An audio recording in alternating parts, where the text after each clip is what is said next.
Hey everyone, hopefully you're having a good morning. Today we're going to be talking about the update for PSO2 NGS for July 19th. This is the second half of the 11th anniversary event that's been going on, as well as a couple more additions and announcements. So starting off with this, we got more items added to that seasonal point exchange shop, where you get points and exchange it at Jandy here for different rewards. So for the new additions, there's actually quite a few things. We have more of these 11th anniversary special scratch tickets that you can buy. So 20 here for 10,000, another 20 for 15,000 each. So it's going to be quite a bit of farming with LTQ or like the AO combat sectors, but you'll get a lot of cosmetics with that and another guaranteed ticket. And we have another build part and of a symbol that you can place around your creative spaces, a Rappy Claws accessory, which for some reason takes 4 points, but I guess it's a little cute, scratchy claw. Motion glide umbrella that you can have, and then 20 star gems, 5 increments of that, so up to 100, and more regular special scratch tickets. And the rest of this is just like more materials or augments, so another set of Blizzardium and Infernium for like double the price from before. Another set of Defi Phase 2s, which are the same price, but still quite expensive.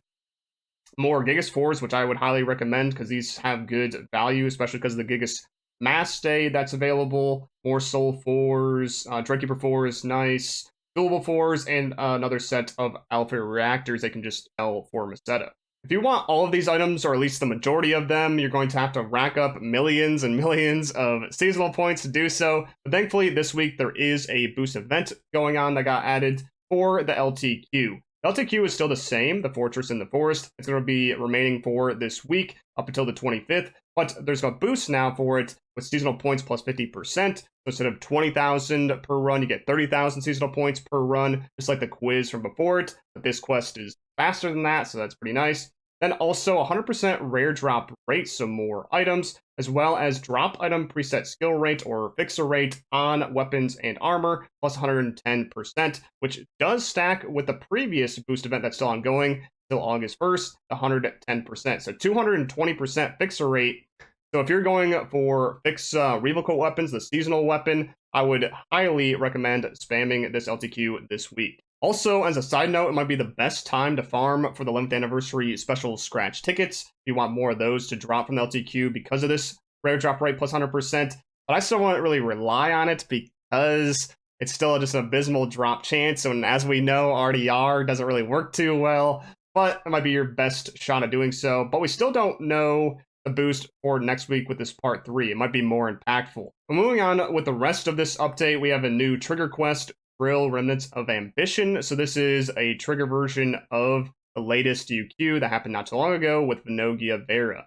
So to obtain the triggers, you just go to the Alliance Activity Support NPC, Tim, and you can trade it in there as long as you have Alliance badges from doing the Alliance quests. You can just go to the exchange, and there'll be this top trigger here, and you can get a set of 5 every week. There's also a new limited task that can give you a set, I think just by logging in, as long as you have enough battle power. So let me just check the completed. And it is right here. This road to battle power, you get a set of 5 as long as you meet 3413 right there. There's also a couple more limited time tasks, like this limited time quest 3. I believe this use seasonal points too. That just gives you a little bit more seasonal points from doing those things. Nothing too special. But this trigger version's basically just the same as the urgent quest. I know in the images it shows that seasonal marker as if Venogia Vera is a seasonal enemy, but somebody checked and it is not a seasonal enemy, so you will not get seasonal points by doing this trigger quest. For the next thing, there is a new ARKS Records for the Field Race Central Retem board solo. So if you want some ARKS Record badges, you can do that, located at Central Retem Oasis Ryuker here. And we have a new AC Scratch ticket, Exotic Summer Night, which is looking pretty fine. I got some swimwear with Japanese patterns for both male and female, as well as a Jinbei for the male and Yukata for the female, which is pretty cute. Then we have some motion changes and emotes like the Banana Boat Swim and the PR Pose 9. Then they actually have some concept art here, which is also pretty fine here and cute as well. But then there's all the items on the website, but you can also check it out in game, which we're going to do so right now. So you can just check it in the usual section. For the prize list, there's just multiple types of these outfits. There's the rest of the motion, so idle board, graceful. There's the graceful EX versions for if you do the scratch count bonus for 35 times and 45 times for the dash. And those are not tradable, so if you want the EX, which is a little extra sparkly effect, you have to do it that way by pulling. Then there's some portable holograms for like sand castles, sand mountains, and other beach items. And then also there's hairs in here, which are also good. A ammo for rod, the dendro rods. I don't know if this is from anything in the past or if this is completely new. Not quite sure. And then just other items mixed inside. I think a good one in here is actually this lightning effect that might be worth some money. I honestly think this whole scratch is probably good Macedo-wise, or at least look-wise, because this lightning effect is 3 mil. I'm guessing the outfits are probably more. The hairs are definitely a lot, probably like, yeah, 10 mil a pop for every one of these, at least on ship 3. This one's only like 5 mil, but I think this has been ran before in different variants. That's probably why. This ammo might be worth some, yeah, but it's only rod, so it isn't as much.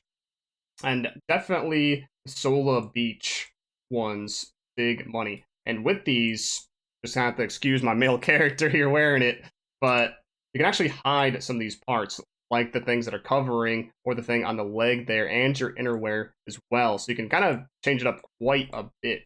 I believe these Yukatas probably not as much, yeah, not nearly as much, but still good money. I'm guessing the males isn't, yeah, as usual, the male outfits, not as much because not many people play type 1 or male. That's just how it is with these things. Hopefully if you do gamble on this, you get what you want. Now, though, let's talk about that character election that happened like a month or so ago. This is where people voted on their favorite character that they wanted to have items within the game be added.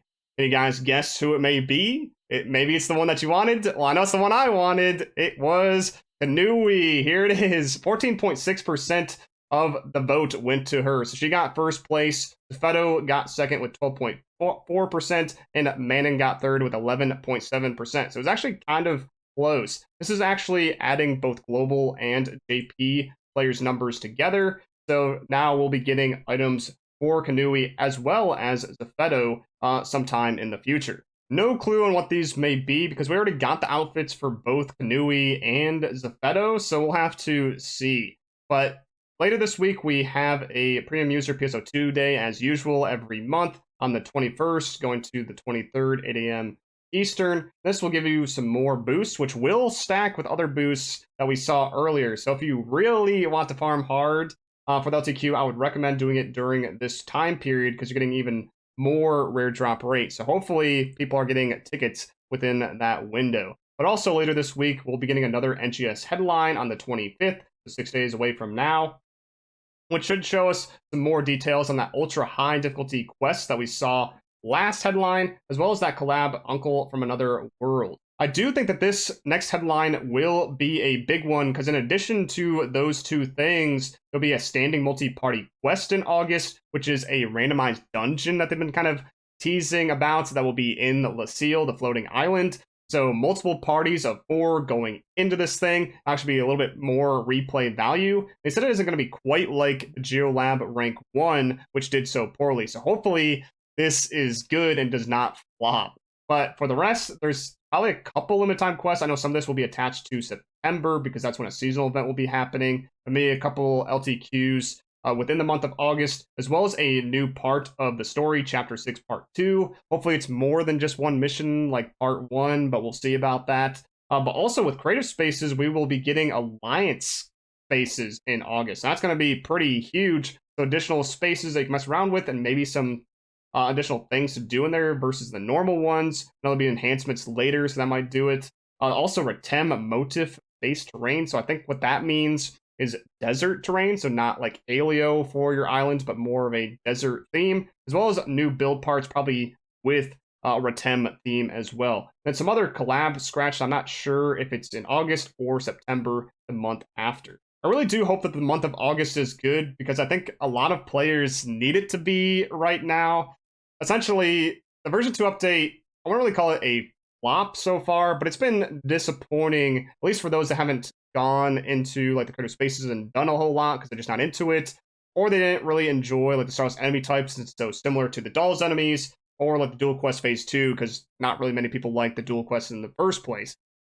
But moving forward with everything that I see here in August and beyond, looks like they're starting to add things that people have been asking for. Big bosses, the Dark Falls class enemies, maybe some better quests that have replay value. It just all really depends on the value of time. That's been a big topic right now. Is does Sega value my time? Does it seem to be that way in terms of rewards, time it takes, and how fun the quest is? We shall see with everything moving forward for this year and beyond. Thank you guys for watching, though. I'll see you in the next one. Peace.